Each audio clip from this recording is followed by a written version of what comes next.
Welcome to the Insomnia Coach podcast. My name is Martin Reed.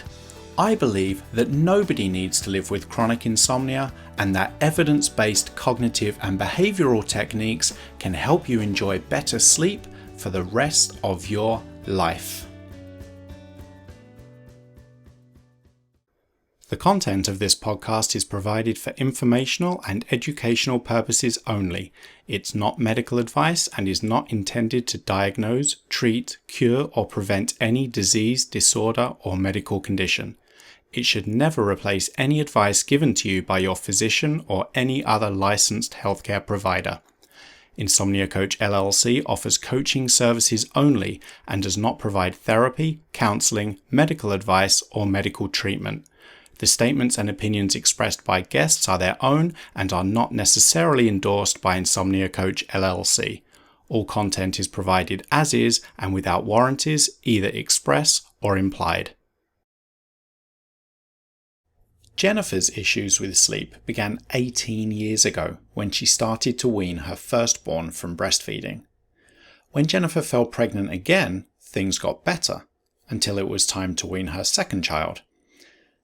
As the mother of 5 children, Jennifer went through this cycle for a long time.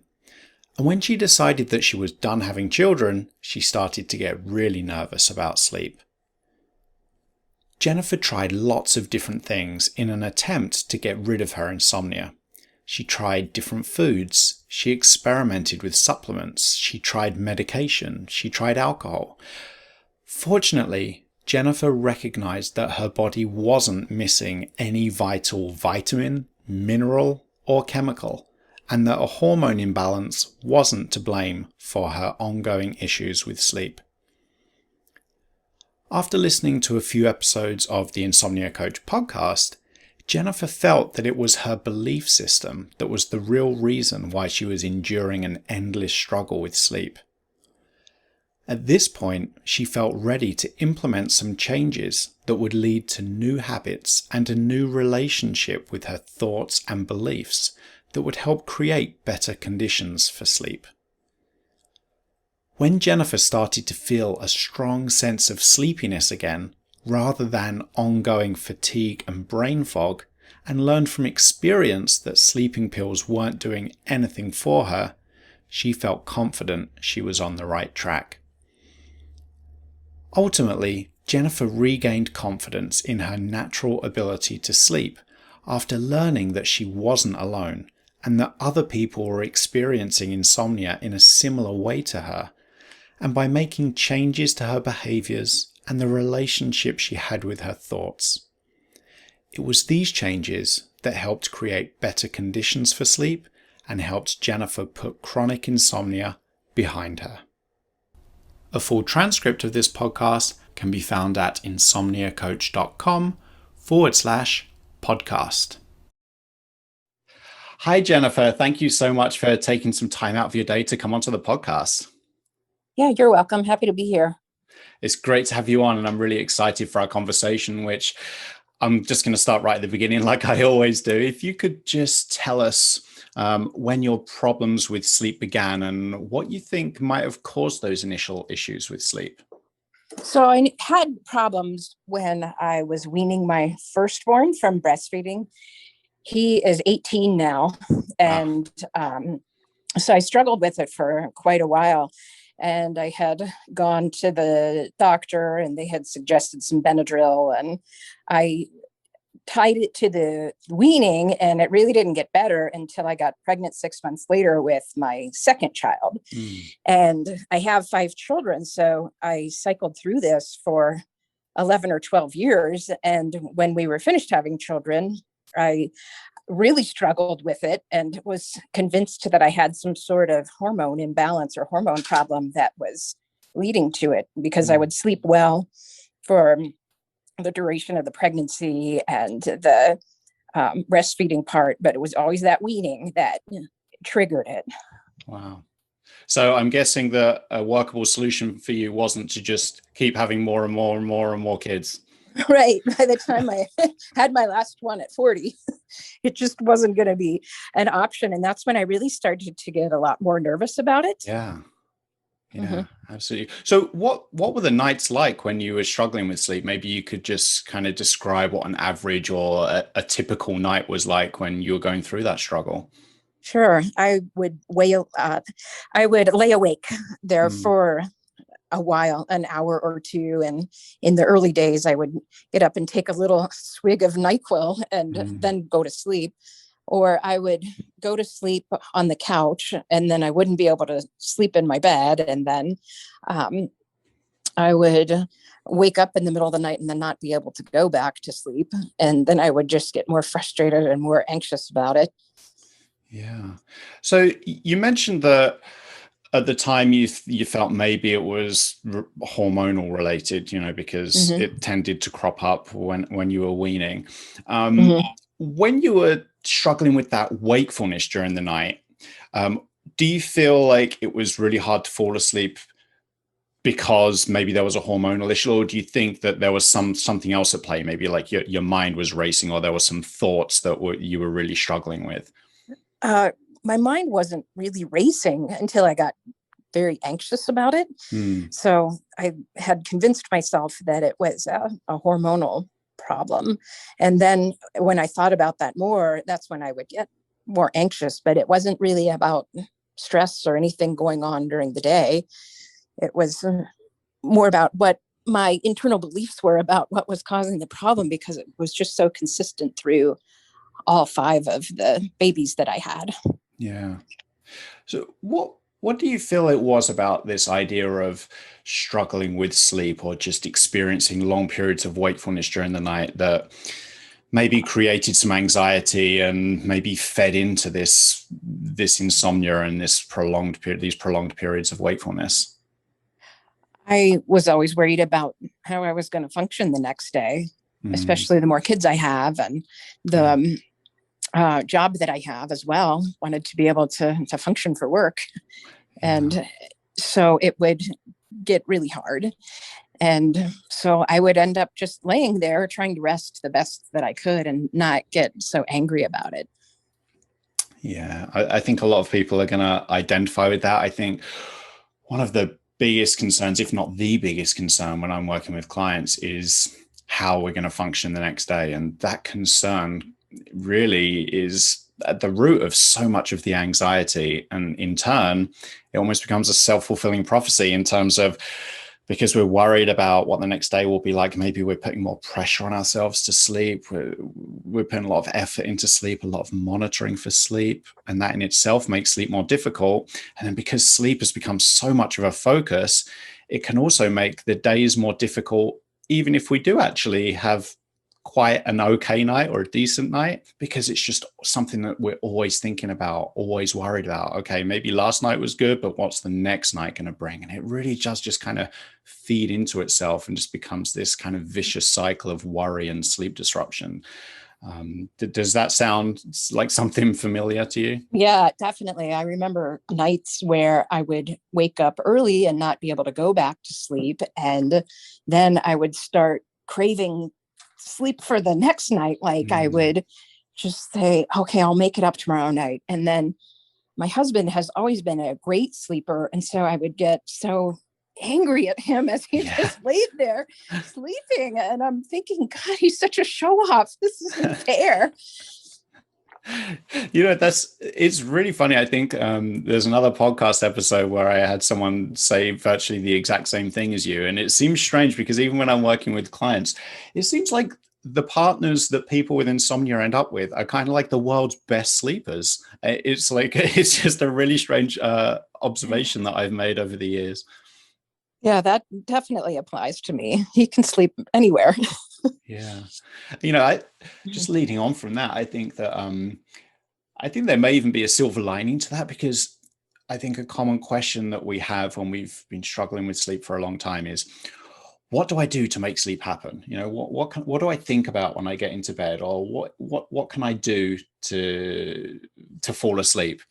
And if we have a partner that sleeps really well, maybe we'll ask that person. And then what tends to happen is we kind of get that blank stare back, I don't know what I do to make sleep happen. I just get into bed and then I sleep. Did you ever have that Right. do you ever have that Yes, conversation with your husband? absolutely. Yes, definitely. He didn't understand that. Yeah. So, but sometimes I think that can be really helpful because maybe it provides us with a little bit of evidence that all these efforts and these completely justifiable concerns about sleep and this strong desire for sleep and this striving for sleep, maybe that's contributing to the problem. Because if we have a partner who sleeps really well and they have no clue what they're doing to make sleep happen, maybe that suggests that if we get to that place where we can maybe abandon all these efforts, abandon all this striving, maybe we'll be like our partner and sleep well and not even give sleep a second thought. Right. I have a tendency to overanalyze a problem and then try a bunch of different solutions for it. And I'll do that until I find one that works. And Yeah. really, what worked was doing the opposite of that, which didn't make any sense. But it's true. Once I didn't care about it anymore, then it seemed to go a lot better. Yeah. And I think it's completely understandable, it makes complete sense why we would look for a solution, because whenever we have a problem in our life, we want to look for a solution. So that's completely understandable. And our natural inclination to put effort into a problem. So if sleep is a problem, we want to put effort into it to fix it. Everything in life responds really well to effort, right? But sleep is kind of that outlier. And I think this is where we can so easily get caught up because our whole life experience associates effort with good outcomes. So we do the same thing when we struggle with sleep. But the problem is with sleep is the more effort we put into it, the more striving, the more desire, the more difficult it becomes. We kind of make conditions more difficult for sleep to occur. And that's kind of where we can get trapped, because then we can really start to worry that something is uniquely wrong with us. Maybe we've lost our ability to sleep, or there's something really seriously wrong with our ability to sleep or our sleep systems. So I think it's worth pointing out that it's understandable why we're putting effort into sleep. And if we've found that sleep hasn't responded to that effort, again, that is normal and to be expected. Yeah, that was my experience. Yeah. So you touched upon you were kind of using that NyQuil every now and then to try and generate some sleep. What kind of other things had you tried in an attempt to get more sleep that, looking back, perhaps didn't prove to be that helpful? I tried Benadryl and I would get so sleepy with that during the day. And then it progressed from there to some of the prescription sleeping pills, several different types of those. And then I'd try beer, and then no alcohol, and then exercise, and melatonin, Yeah. and magnesium, and black cohosh, and herbs. And I'd go to the natural food store and try to figure out what I needed, what my body was lacking or had too much of, to try to get that balance. And it didn't matter. That wasn't the problem. I think the real problem was the belief system and believing that there was a bigger problem than what there really was. Yeah. Did you ever find that search for the solution, whether it's all these different supplements or medications, on reflection, maybe that was kind of feeding into this concern and this worry and this focus on sleep? Oh, absolutely. Yes, definitely. Yeah. Mm-hmm. The reason I asked that question is because I think it's something that so many people listening to this are going to identify with. And again, it goes back to that natural inclination and that completely understandable desire we have to fix a problem.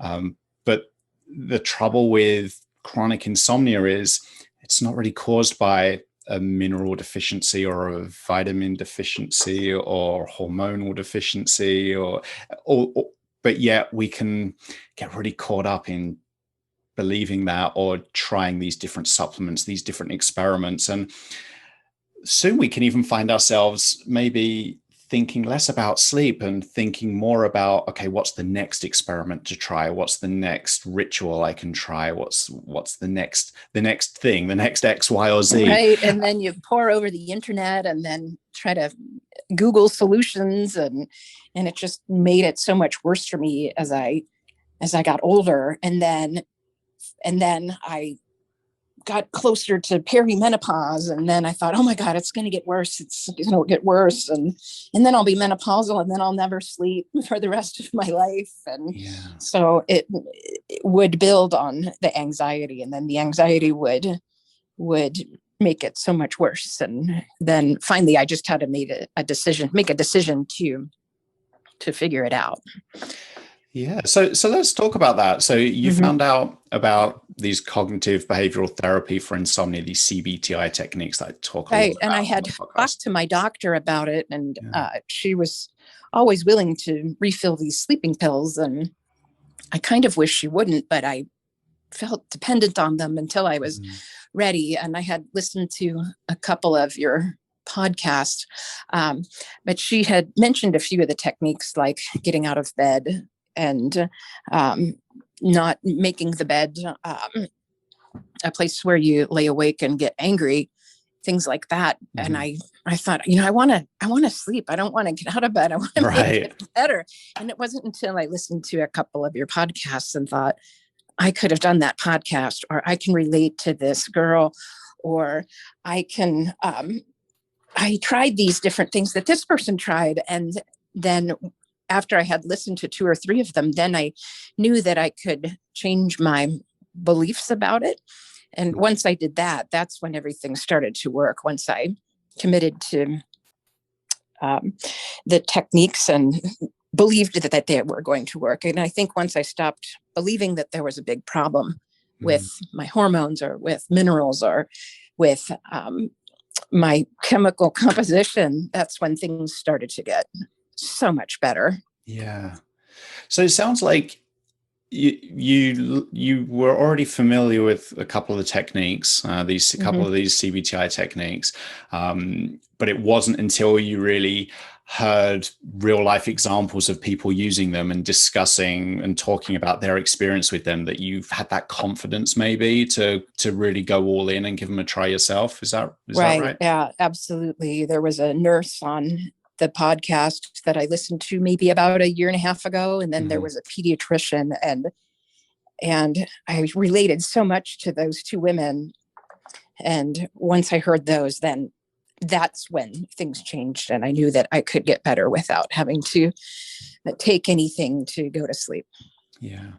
So what kind of techniques did you end up implementing? I think you just touched upon this idea of getting out of bed when being in bed doesn't feel good. Another core component of these techniques involves allotting a more appropriate amount of time for sleep, spending an amount of time in bed that's similar to the kind of sleep that you're currently getting. Were they the kind of techniques that you were implementing? Right. Yeah. So when the pandemic started and my work shut down, I thought this is a perfect time. And that was when I had become very scared about this for the rest of my life. Yeah. And when that happened, I thought, if I don't do it now, I'm not going to do it ever, probably. So now that I don't have to worry about getting out of bed at a certain time or having this not work, I can really focus on it. And so I had a piece of paper and a pencil next to my bed where I could take notes about what time I went to sleep and what time I woke up. And then I went to the library and got some books that were interesting enough, but boring enough, like a book about grass and a book about farming and ranching, where there were some interesting stories, but I really didn't have much in common with the people writing them. So I would get pretty bored reading them, and I would go downstairs and put my headlamp on and read for a while. And then when my head would bob, I knew it was time to go back. So I wrote down the times and then figured out how long I was sleeping. And it didn't take real long. I would say maybe a week or so before I knew it would definitely work. So I think for me, it was just committing to the whole CBT-I process for about a week before I really saw a substantial change where I could sleep long periods of time without having to take any sleeping aids. Wow, that's incredibly fast to get those early results, within a week or so.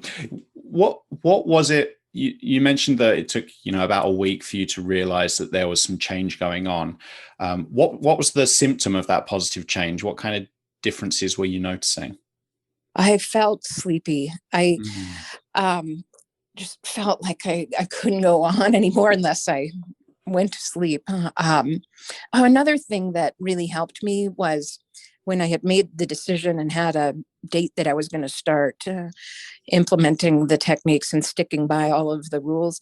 I had gone and I bought a new bedspread and new sheets and new pillows. And I said to myself, these are going to be the sheets that I actually fall asleep on and sleep soundly. And I got rid of my old bedspread and my old sheets that I had had for years. And I think creating that environment was really helpful for my brain to know, okay, these are the sheets I'm going to sleep on and not have to take anything. So that was another big change that I made, at least for me in my bedroom, that was helpful. Yeah. But I think the biggest thing was my belief system was changed. And after a week or so of doing the sleep deprivation thing, I just felt differently. Like I was so sleepy that I had to go to bed and sleep. And I think the trigger was just the fact that I started believing that I didn't need to have an aid or that I had a problem.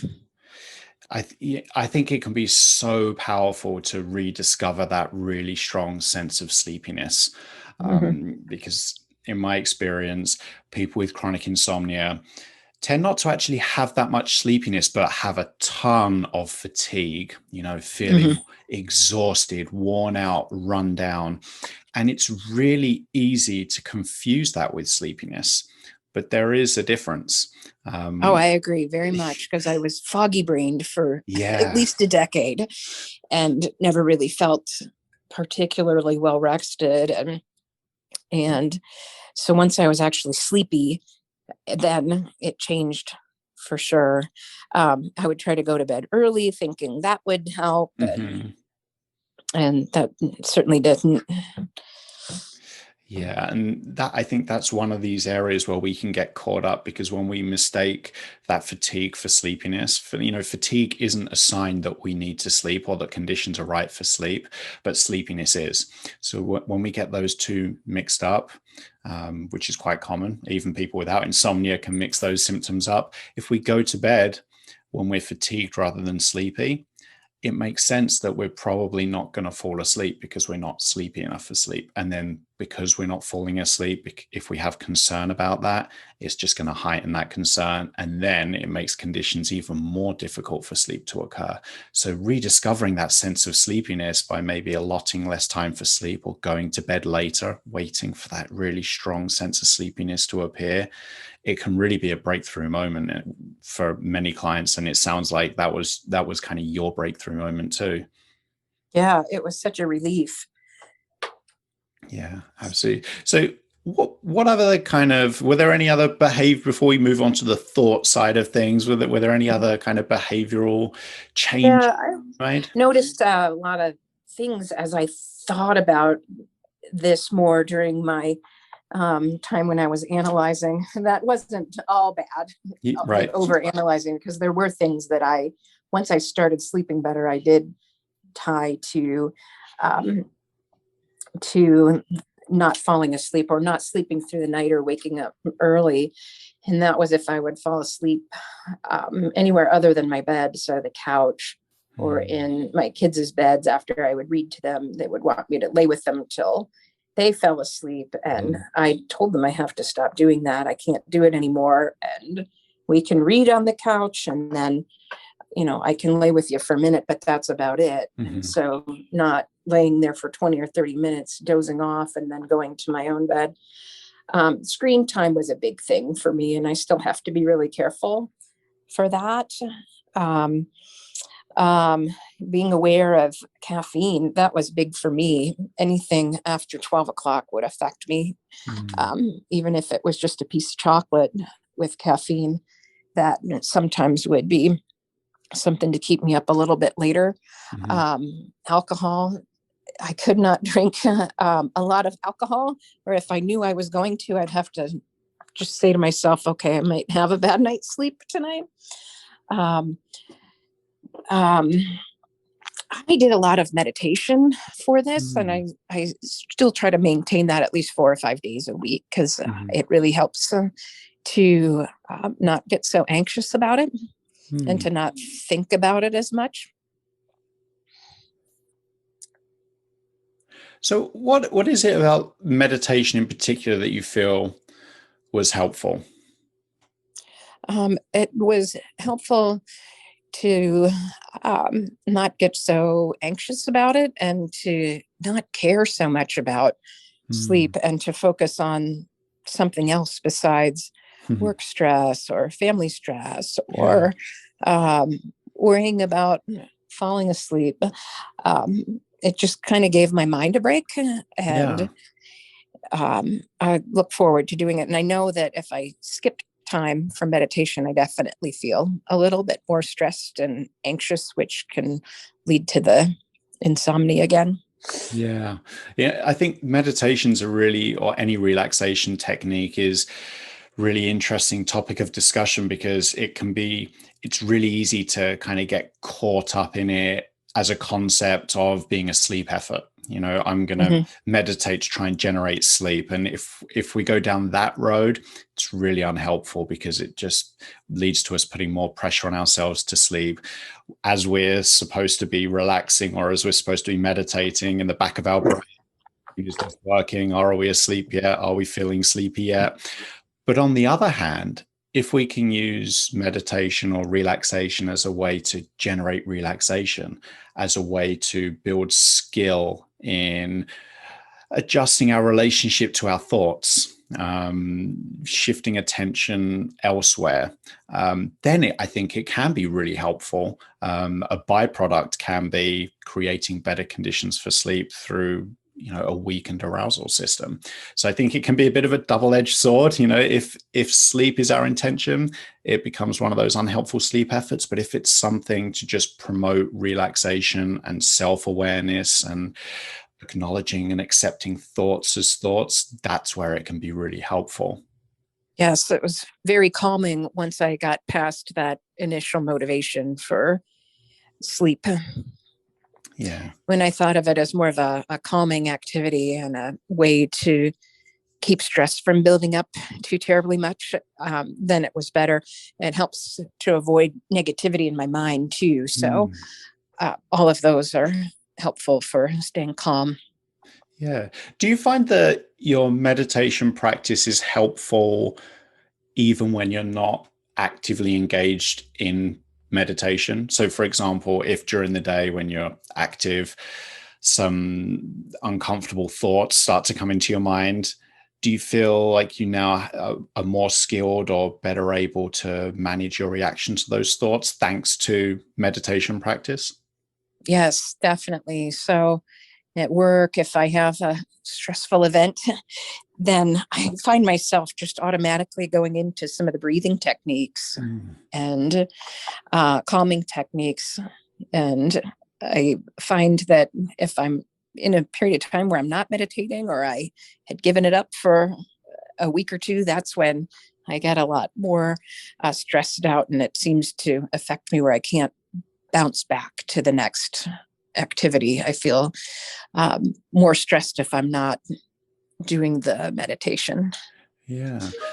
How long do you feel that, if you remember, how long were you practicing meditation before you found that, well, this is helping? This is helping me change my relationship with these difficult thoughts. When did you notice some positive improvements from I would say it took a few weeks that? Yeah. to really see a substantial difference. Yeah, I think that it was kind of a loaded question because I was Mhm. expecting you to give me that answer. I would have been surprised if you'd have told me, "Oh yeah, just a few nights and a few days of practice, and then I was all good." Because relaxation really, or is a skill, right? And it's something that we have to learn to do, and it takes a lot of practice. And I Oh, think, absolutely. I would start with just 5 minutes and then mm, worked my way up to 10 and then 12 and then eventually 20 minutes or so. I didn't yeah, really go beyond that, but it did take a few weeks to really see a substantial benefit with the stress reduction. yeah.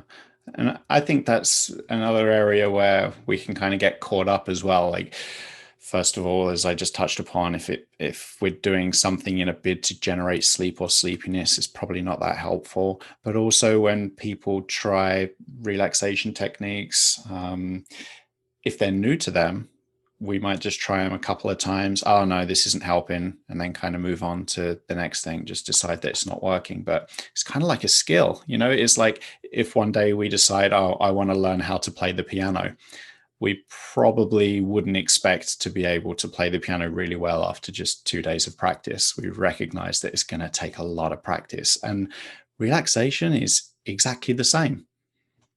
Yeah, it is. I agree. Yeah.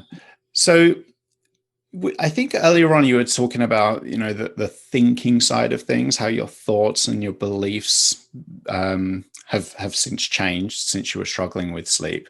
Um, were there any specific thoughts or beliefs that you can recognize now, looking back, that were maybe not helpful, not that accurate, and that might have even been perpetuating this sleep disruption? Um, I am going to go back to, yeah, that hormone imbalance because it Mm, seemed to happen um, so frequently every month for a couple of days. And that was pretty consistent, plus the weaning. Um, and then being able to sleep once I um, would have kids or I mm, would or be pregnant. Uh, I think um, that it was really uh, just that thought, like I had just convinced myself so much that there was a problem and that everything that I was trying wasn't working, and the anxiety would build more and more, and mm. then I would believe more and more since the things I was trying weren't working. Then it just was it was so frustrating until I found your site and listened to a couple of the podcasts. Yeah. And I think, I don't know if we've touched upon this yet, but when we were talking before recording this episode, Uh-huh. we were talking about the role of like sleeping pills. I would say it was every single night, and it started as a quarter of a pill and then a half and then a whole one and then two or three or four of them just Mm, to get to sleep. So it was more and more and more. And then my um, brain would be so foggy during the day that I couldn't function. And I knew that there had to be a better solution. It seemed like yeah. everybody could sleep but me. Um, but but yeah, it just seemed to be more and more of these sleeping pills. And then I thought, there's people don't have to take these. There's got to be some other way. Yeah. How, And how, uh, how did you get to that point where you maybe had this realization or a change in your belief that, maybe I don't need these pills to generate sleep, or maybe I can sleep without them. Maybe I can sleep well without them. um, I had a refill of one of them. And when I got the refill, I um, had a different shaped pill, I think.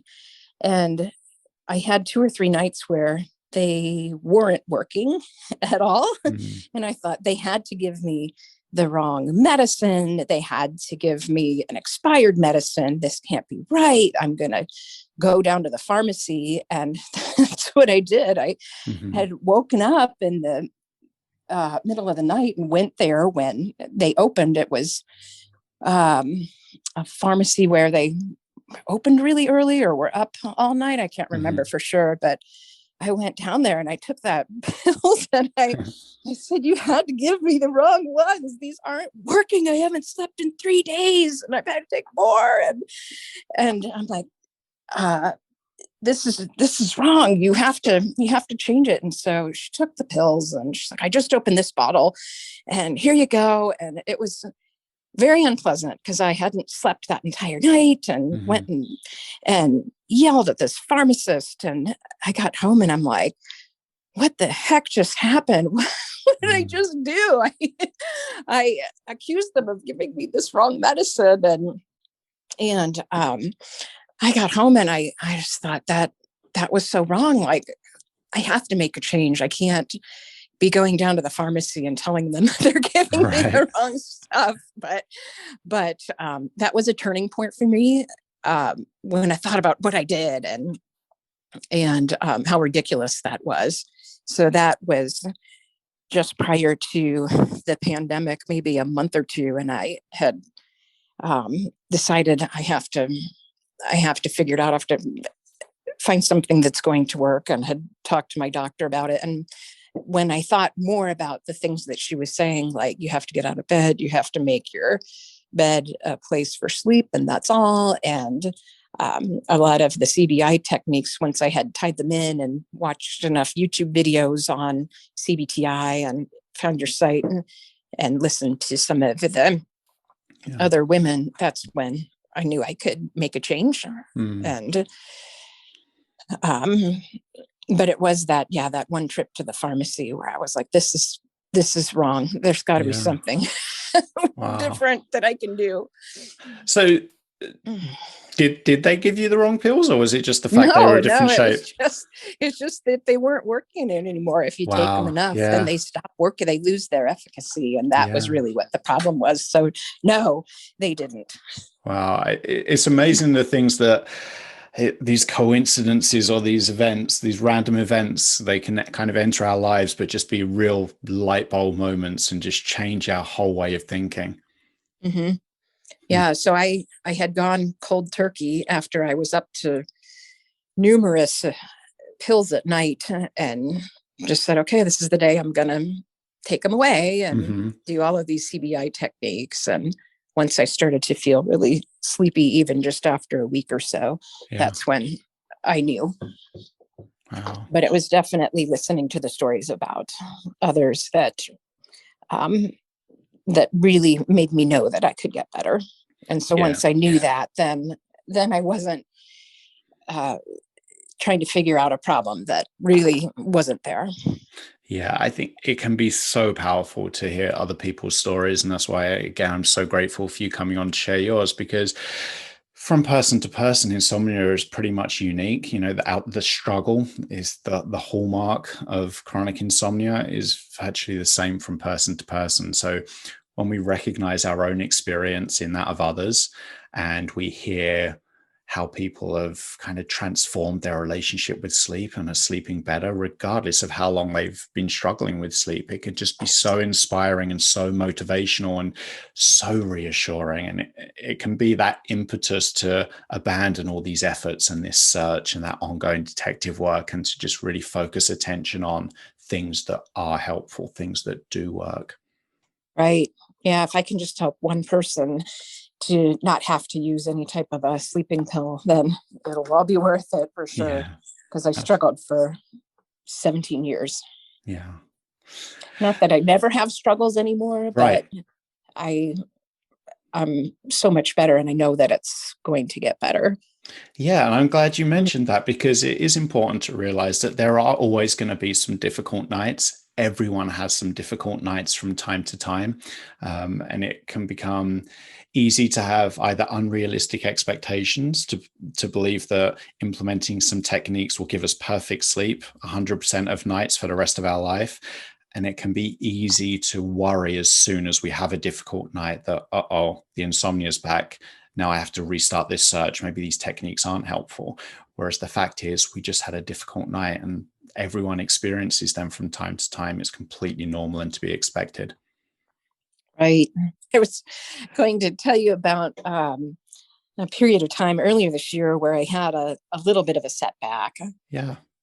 I was skiing and I had torn my ACL, which is one of the major knee ligaments, and it required a surgery. And I tore it on January 15th, and they like you to wait a while after the injury to let all of the swelling go down before you have the surgery. So I waited about a month after. And part of the recovery process is both after the injury and the initial days, you're super tired and your body's worn down. And so it takes a lot of energy to heal. So I was laying in my bed with my leg up, and I had to do the same thing in the post-operative period too. And so I'd have to elevate it, and I couldn't really turn, and I couldn't really move around. It kind of had to be in one spot because it was braced. And I'm usually a side sleeper or a stomach sleeper. And I was kind of worried about this, especially because I had to take pain medication for about 3 days or so afterward. And I was filled with a lot of negative emotions about the injury. And I was scared, and I thought, how is this going to heal? And I know the techniques to fix that knee injury are different from my college soccer days when people would have it. They were a lot more immobilized. But I was thinking about to the people who did have that injury, and it's 20 years later, and then I had that injury. And I was just anxious, even though the techniques were different and they like to get you up and moving a little bit faster. I did go through a period of time where my sleep was definitely affected until I didn't have to brace it at night, and I didn't have to wrap my leg at night. And it did start to get better. But I did have some difficulty going to sleep, waking up early, and some of the things that I had before with the insomnia. But I reviewed some of the techniques and re-implemented them. So I told my husband, I said, I need some more boring books. I took those ones about grass and farming back to the library. And so he got about a dozen of them. And once I could get around without my crutches after my surgery, I would go downstairs and read the book. And it only took about 4 nights or so before I did the sleep deprivation technique again and got back on track. But I knew that it would get better. So even when I was filled with all these negative emotions and negative thinking about the injury and being mad at myself for slipping on the ice and falling backward and tearing my knee up, going back to my meditation and then the sleep deprivation, getting out of bed, it worked, and it worked very quickly. But I think the biggest thing was I knew it would work because it worked before, and I wasn't so anxious about it. Yeah.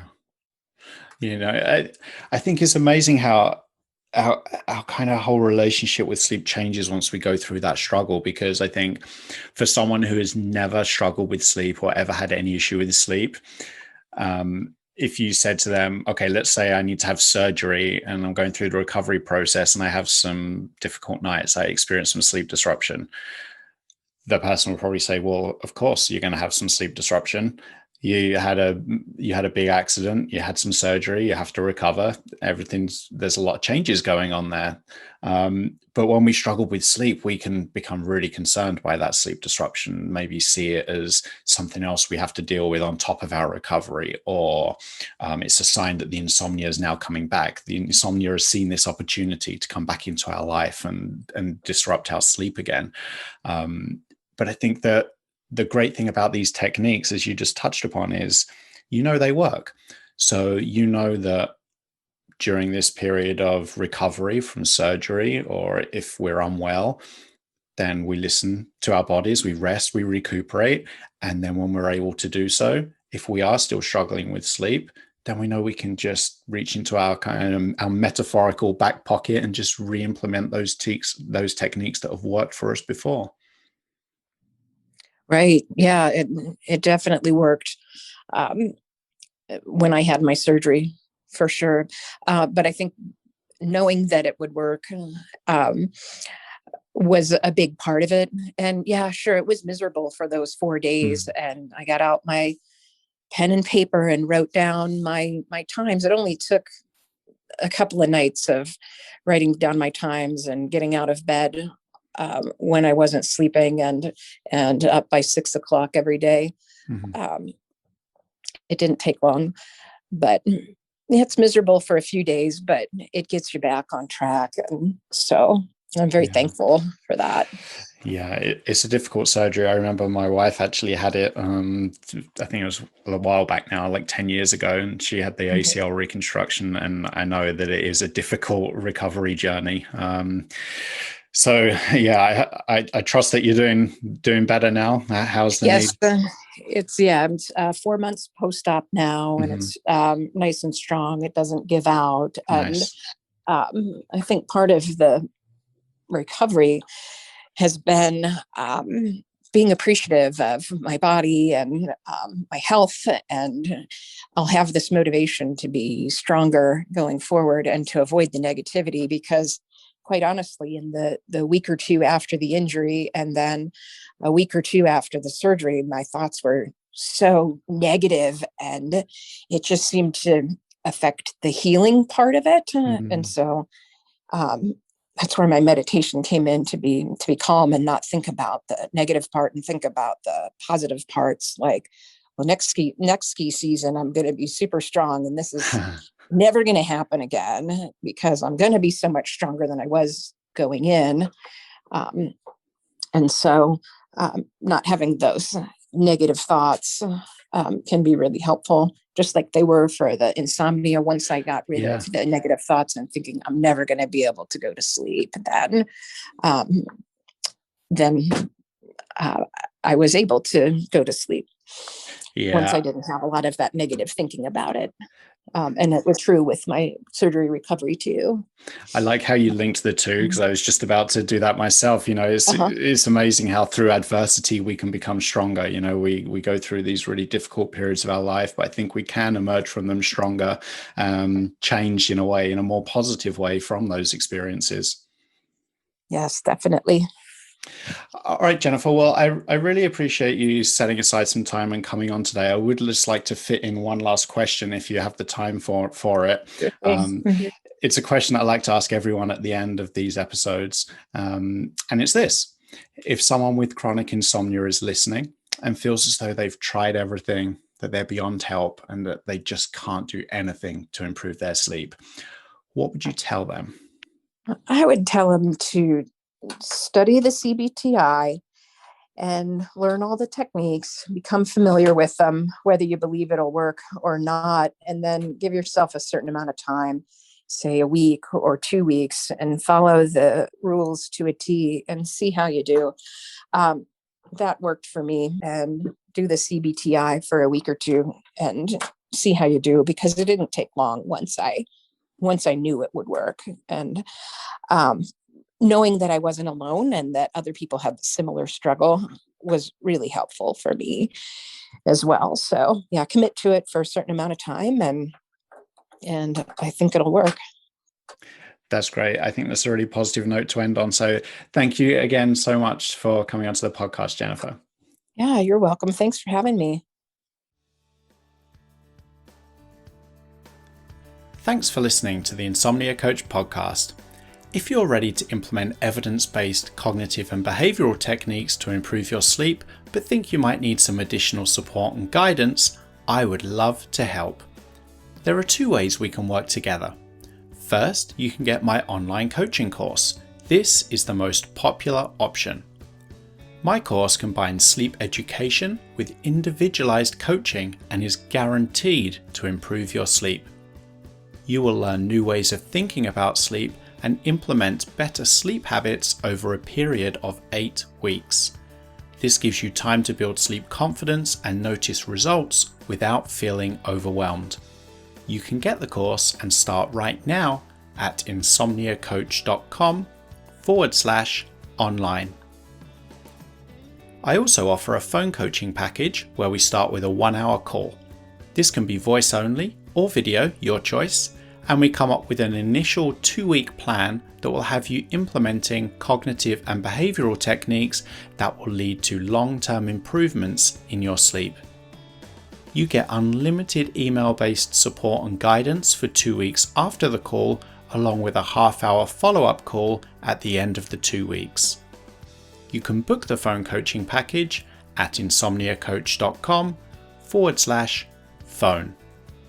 I hope you enjoyed this episode of the Insomnia Coach podcast.